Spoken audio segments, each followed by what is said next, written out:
How you guys doing? Super early in the morning. That's why my throat sounds kind of weird. But I wanted to show you guys how I rigged up my R5c camera, just so you guys have some ideas of how you could go about doing it. And honestly, I mean, this isn't something where like I had a ton of money to just spend on whatever and experiment. I already had some of this stuff lying around, but I did have to purchase some things. So basically, the R5C for me is going to be used for 95% video. So I'm probably going to keep it, rigged up to shoot video for the majority of the time. So I decided to keep my R5, which I'm using right now for this video. That's going to be my primary photo camera, or any video that requires faster autofocus. Okay, so let's check out the R5C, and I'll just kind of go over the different components, and at the end of this video, definitely let me know if you have any questions. If you enjoyed this and you like Canon content, and I also do a lot of Fuji content too, definitely consider subscribing and hitting that notification bell.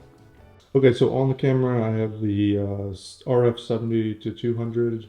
I do use that lens a lot for video. It's just an amazing lens for video, just because it has um, the what's it called? The nano USM autofocus system, which is ideal for quick and quiet autofocus. All right, so for the cage for the actual camera, I have the Black Mamba cage, and this was originally designed for the Canon EOS R5, but it also does work for the R5C. Just so you guys know, Small Rig does make a dedicated cage for the R5C that is very similar to this.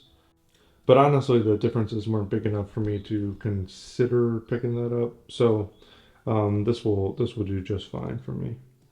But the cool thing is, if you actually buy the kit, it comes with this top handle right here. It does come with this cable clamp right here, where you see those two gray knobs or silver knobs. And it's got a little cold shoe mount here. The top handle is extremely easy to remove and put back on. And you'll see that the cage forms to the camera in a really nice manner.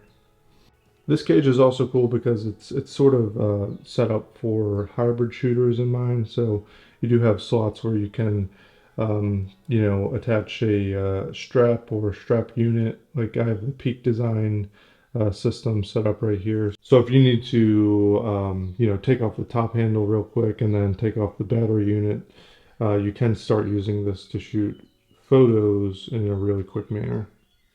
Okay, in the bottom here I have it's kind of hard to see, but on the very bottom there's a tripod plate.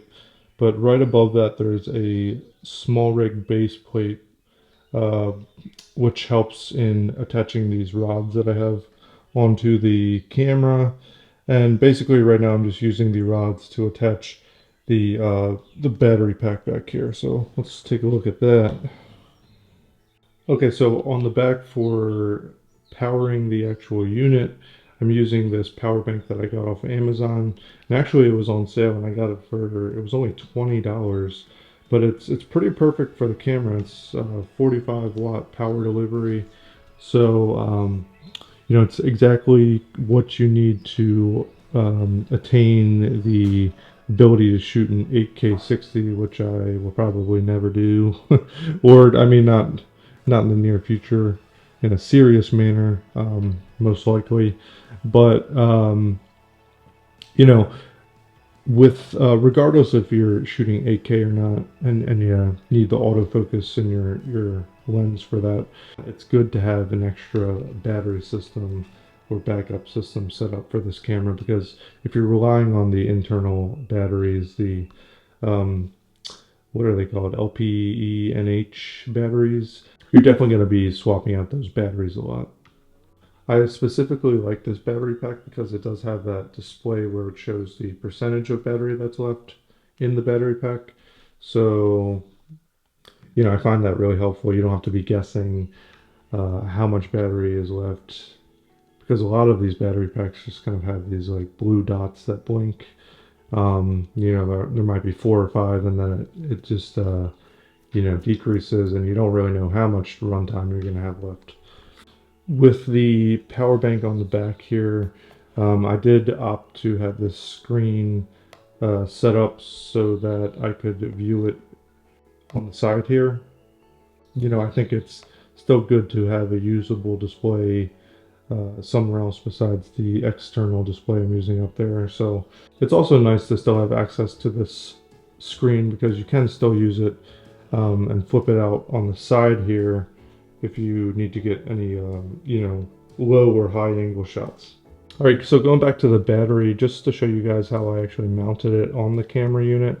So with the rods here, I have this piece right here that is just a general attachment unit.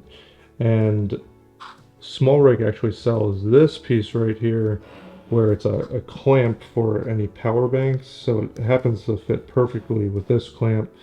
And um, and basically I just attached that to the back of this attachment unit. I do like how the battery pack is centered with the camera, so the balance of the camera is very nice. And then to attach the battery pack to the camera, I just got this short USB-C cable to USB-C cable with the right angle side right here. And you know, that just helps with cable management since it is a bit shorter than other USB cables. It would be nicer if it was a little bit shorter. You can probably get a shorter cable, but I could probably just tack this to something on the camera and it'll be fine.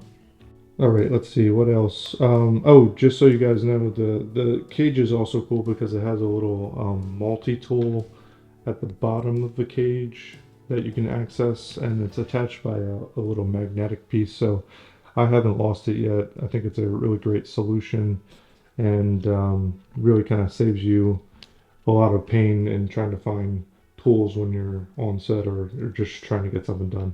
Okay, so going up to the top here, and I'm still using the Atomos Ninja, and this is the 5, not the 5 Plus. I thought about getting the 5 Plus, but since the camera is able to record internal 8K now without overheating, I just thought it was a waste of money. So I do still use this monitor for you know, monitoring exposure and just having a larger display for clients to view and, you know, for myself to view because it's easier than looking at, you know, the small display that's on the camera. Another note is that, you know, I was initially very excited that there was the ability to view different exposure monitoring tools on the camera, but you know, the false color, which I was specifically excited about, and I can talk about this in a later video. It's not super usable on the Canon EOS R5c as it is right now, so again, I'll talk about that in a different video if you are interested. But so yeah, I still use this Ninja V right here for all of that stuff. And you know, honestly, I probably still use it for external recording too, just because storage space is a lot cheaper than CF Express uh, cards right now. So you know, the workflow is a little bit easier. And finally, for audio solutions, depending on what I am recording, it's going to look different. So I am thinking about getting that Tascam unit for the hot shoe on the Canon R5c, but I'm still up in the air about that. Usually I switch between my VideoMic Pro from Rode. I also have a couple of different lav mic setups and wireless setups like the Wireless Go 2. So that's what I'm currently using. And if you guys are interested, I can do a video on the Wireless Go 2 system. So yeah, let me know what you guys think. If you guys have a unique setup yourself, then you know, describe it in the comments section below. I'd love to hear. And that's it for this video. I'm definitely going to be coming out with more R5C videos if you guys are interested. And that's it. I'll talk to you later.